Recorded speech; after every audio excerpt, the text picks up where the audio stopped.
Daily taste the daily. Kerala తరహాలో కోనసీమలోనూ water sports అభివృద్ధి చెందాలనే లక్ష్యంతో సంక్రాంతి డ్రాగన్ పడవల పోటీలు ఉత్సాహంగా జరుగుతున్నాయి. పచ్చని కోనసీమకు మరింత శోభను తీసుకువస్తూ గోదావరి డెల్టా ప్రధాన కాలువలో నిర్వహిస్తున్న బోట్ రేసులను పెద్ద సంఖ్యలో ప్రజలు తిలకిస్తున్నారు. రాజమండ్రి, కాకినాడ జిల్లాల నుంచి విభజన తర్వాత పరిశ్రమలు లేక వెనకబడిన కోనసీమ ప్రాంతంలో టూరిజం ఒక్కటే అభివృద్ధికి ఉన్న ఏకైక మార్గమని అంటున్న ఎమ్మెల్యే బండారు సత్యానందరావుతో మా ప్రతినిధి Prasad face to face. Atreyapuram ఇప్పుడు వాటర్ స్పోర్ట్స్ ద్వారా టూరిజం హబ్ గా రూపాంతరం చెందేందుకు కూడా ఏదైతే ఈ ఏడాది వరుసగా రెండో ఏడాది విజయవంతంగా ఇక్కడ సరార్దర్ కాటన్ పేరుతో ట్రోఫీ పేరుతో పడవల పోటీలు, అదేవిధంగా ఇతర వాటర్ స్పోర్ట్స్ కూడా జరుగుతున్న పరిస్థితి ఉంది.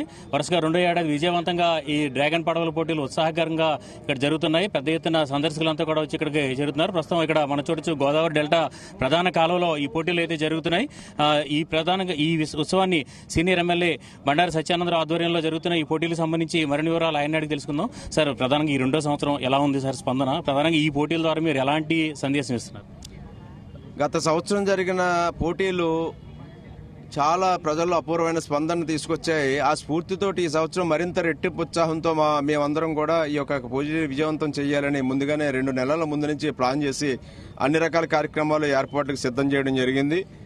రేపు మరలా సంవత్సరానికి అనేక మార్పులు ఇక్కడ చోటు చేసుకునేలాగా ఇక్కడ అభివృద్ధి చేయాలని అనుకుంటా ఉన్నాం. ఇది రెగ్యులర్గా జరిగేలా ఇవాళ మొదలుపెట్టిన ఈ కార్యక్రమాలు భవిష్యత్తులో కంటిన్యూ అయ్యేలా ఈ యొక్క పర్యాటక హబ్గా తయారయ్యేలా కృషి చేయడం జరుగుతుంది. అంబేద్కర్ కోనసీమ జిల్లాకి టూరిజమే ప్రధాన ఆధారం అనే నినాదాన్ని మీరు ఈ మధ్య ఎక్కువ తీసుకెళ్తారు. దీని కారణం ఏంటి? దీన్ని ఎలా మీరు సీఎం, డిప్యూటీ సీఎం? నేను ఈ విషయాన్ని అసెంబ్లీలో కూడా మాట్లాడటం జరిగింది. అది గౌరవ ముఖ్యమంత్రి గారి దృష్టికి తీసుకెళ్లాం, ఉప ముఖ్యమంత్రి గారి దృష్టికి తీసుకెళ్లాం, మా ఇన్ఛార్జ్ మినిస్టర్ గానీ తరచూ అందరితో కూడా నేను ఒక సీనియర్ శాసనసభ్యుడిగా నాకున్న 4 దశాబ్దాల అనుభవంలో ఈనాడు జిల్లా పరంగా చాలా వెనకబడి ఉన్నాం. ఈనాడు రాజమండ్రి, కాకినాడ కేంద్రాలతో పోల్చి చూసుకుంటే అమలాపురం మారుమూల పట్టణం అవటం, ఈ జిల్లాలో ఉన్న ఏకైక ఆధారం వ్యవసాయం అవటం, అది కూడా ఏదైనా చెరువులు అవి ఉన్నా కూడా అవి కూడా సరే ఆర్థికంగా లాభసాటిగా లేకపోవటం, మొత్తం ఈ ప్రాంతం అంతా కూడా వెనకబడింది. దీన్ని ఏ విధంగానైనా ముందుకు తీసుకెళ్దామంటే ఇంకొక ఆప్షన్ లేదు. ఒక ఎయిర్పోర్ట్ లేదు, ఒక పోర్టు లేదు, ఒక రైల్వే స్టేషన్ లేదు. ఎక్కడ కూడా ఏ విధమైన ట్రాన్స్పోర్టేషన్ కానీ మారుమూలగా ఉంది.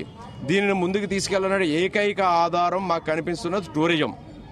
ఎందుకంటే టూరిజం అభివృద్ధి చేయడానికి తగ్గ అందమైన ప్రదేశాలు ఉన్నాయి, ప్రకృతి రమణీయత ఉంది, చక్కటి గోదావరి ప్రాంతాలు ఉన్నాయి, సముద్ర తీరం ఉంది, చక్కటి ఇలాంటి main canal Bobbarlanka, లొల్ల main canal లాంటి ప్రాంతాలు ఉన్నాయి.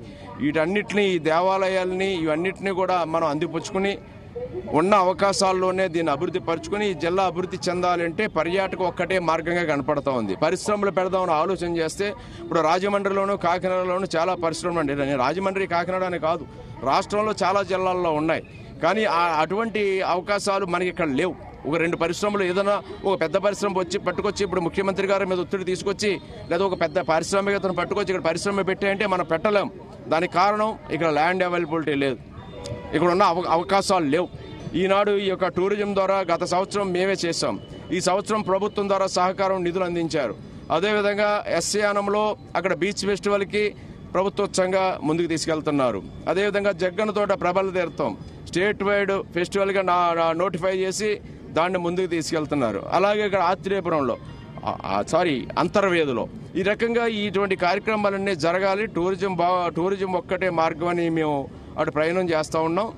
అందులో ఈ ప్రాంత అభివృద్ధికి ఉపయోగపడటం కోసం కృషి చేస్తూ ఉన్నాం.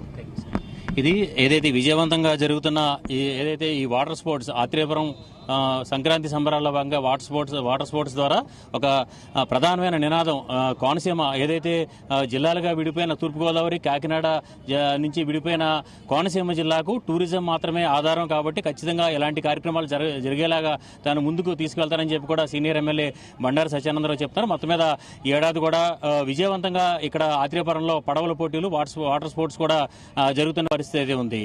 ఇది ఇక్కడ తాజా పరిస్థితి. ప్రసాద్, జీ న్యూస్, రాజమండ్రి.